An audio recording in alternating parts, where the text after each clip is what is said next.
সন্তানের টানে বাংলাদেশে গিয়ে 6 মাস ধরে আটকে ছিলেন বনগাঁর বাসিন্দা গৃহবধূ ফাল্গুনী রায়।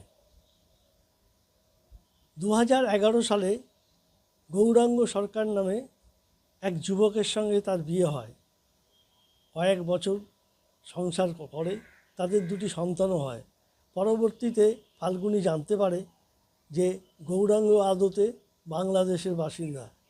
একদিন কাউকে কিছু না বলে 2 ছেলেকে নিয়ে গৌরাঙ্গ নিখোঁজ হয়ে যায়। দীর্ঘ খোঁজাখুঁজি করেও তার কোনো খোঁজ পাওয়া যায়নি।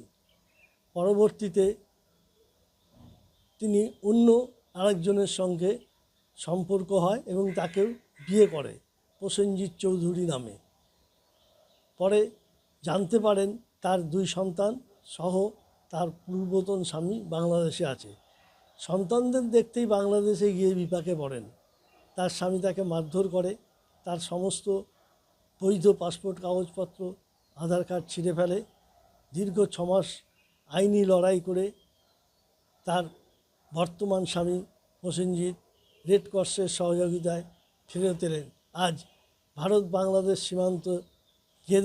সীমান্তে বিএসএফ ও বিজিবির ফ্ল্যাগ মার্চের মধ্যে ফেরত পেলেন ফাল্গুনী রায় এবং তার স্বামী খুশি, তিনি আবার তার নিজের দেশে ফিরতে পারলেন।